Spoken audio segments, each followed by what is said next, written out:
Amis du jour, chalutations. Pour les petits nouveaux, moi c'est Sekhmet, et je vous souhaite la bienvenue dans mon podcast littéraire.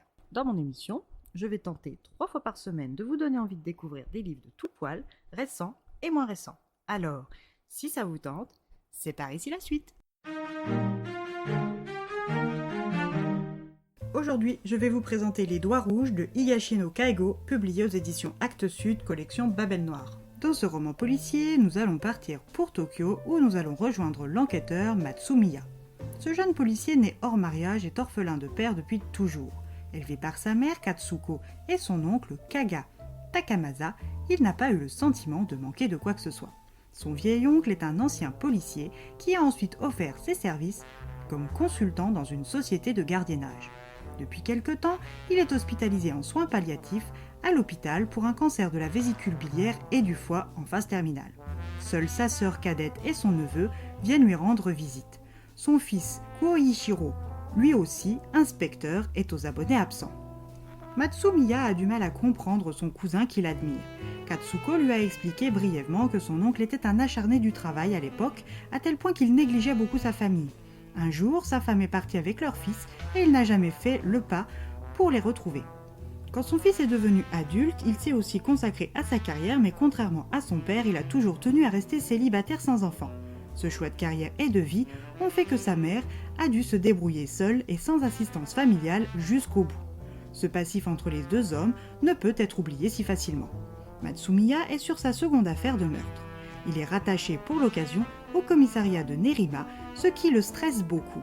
Ce samedi matin, son collègue Sakagami lui explique sur le chemin du parc Ojinko que le corps d'une petite fille a été découvert dans les toilettes publiques des hommes tôt le matin même.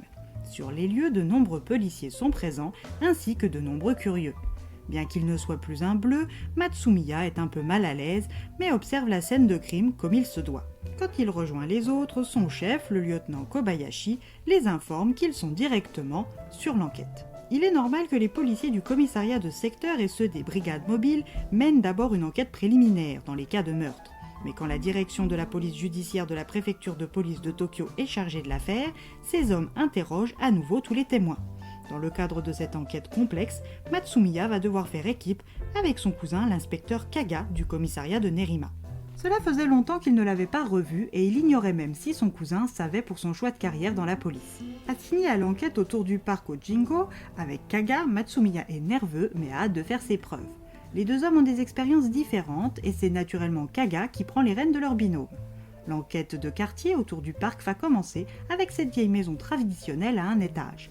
La propriété appartient au Maehara. Quand Maehara Akiyo, 47 ans, une légère calvitie, la peau du visage relâchée, la mine fatiguée, reçoit l'appel de sa femme Yaeko, 42 ans, il est encore à son bureau. Et même si c'était un vendredi soir, et que les heures supplémentaires au service commercial dans la société de luminaires pour laquelle il travaille ne sont pas rémunérées, Akiyo n'avait aucune intention de rentrer chez lui tout de suite. Son collègue Yamamoto s'en étonne toujours, mais laisse faire. Yaeko, qui était seule à la maison avec leur fils de 14 ans Naomi et sa belle-mère sénile de 72 ans Masae, avait une drôle de voix au téléphone. Akiyo comprend de suite que sa femme pleure. Sans pouvoir lui expliquer au téléphone de quoi il en retourne, elle lui demande de rentrer au plus vite et d'annuler la visite journalière de sa sœur Harumi. Akiyo se repose beaucoup sur sa cadette pour les soins de leur mère et est embêté d'annuler sa visite si près de l'heure prévue. Car il sait qu'elle travaille dur avec son mari dans leur boutique de mode, mais s'exécute comme il le fait depuis 18 ans. Depuis l'arrondissement de Chuo jusqu'à son domicile, il doit prendre le train, puis le bus, puis marcher un petit peu, soit en faisant au plus vite une demi-heure de trajet environ. Sur leur parcours, Akiyo n'arrive pas à comprendre l'état de sa femme et se jure mentalement de lui rentrer dedans si elle l'a dérangé pour une stupide querelle avec Masae. À son arrivée, tout est plongé dans le noir et il n'y a pas un bruit. Il entre et une odeur âpre lui brûle la gorge. Il commence à craindre le pire quand sa femme le rejoint. Elle lui explique qu'à son retour du travail, elle avait trouvé dans leur jardin une petite fille morte, qu'entre-temps elle a recouvert d'un sac noir. Elle sait, sans doute possible, que Naomi est le responsable de cette horreur. Yaeko connaît les penchants douteux pour les petites filles qu'a développé son fils depuis quelque temps, et sait aussi qu'il est violent quand il est frustré. Alors si cette petite innocente est allongée dans leur jardin arrière, morte étranglée des mains de Naomi, elle doit tout faire pour le protéger, même si elle ignore les raisons et les circonstances d'un tel acte. Akio, lui, veut immédiatement prévenir la police car il ne tient pas à couvrir son horrible fils. Yaeko s'interpose en menaçant sa propre vie avec une arme blanche. Akio est un homme faible et encore une fois, cède face à sa femme. Il décide de transporter le corps de la fillette dans le parc tout proche afin qu'elle soit retrouvée le lendemain. Une fois son odieuse tâche accomplie pour un fils qui ne se repentit nullement, ils vont devoir concevoir, sa femme et lui, un mensonge crédible pour quand la police sonnera à leur porte, ce qui, Akio le sent, ne va pas tarder. En seront-ils capables ? Jusqu'où seront-ils prêts à aller pour sauver ce fils ingrat ? Naomi mérite-t-il le sacrifice que sa famille est prête à faire pour lui ?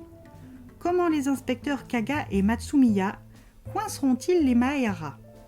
À vous de vous joindre aux forces de la police judiciaire de Tokyo pour le découvrir.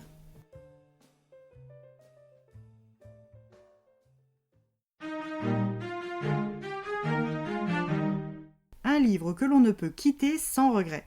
Un page-turner haletant avec toujours une construction à la Colombo. J'adore. Et bien voilà, j'en ai fini pour aujourd'hui. J'espère que cet épisode vous aura plu et vous aura donné des nouvelles idées de lecture. Si vous souhaitez découvrir d'autres petits bonbons littéraires tout droit sortis de ma bibliothèque, je vous retrouve le mardi 3 décembre prochain pour un nouvel épisode. Et si d'ici là je vous manque de trop, n'hésitez pas à me rejoindre sur mon compte Instagram, @leslecturesdesekhmet. Sur ce, chalut les amis et à la prochaine.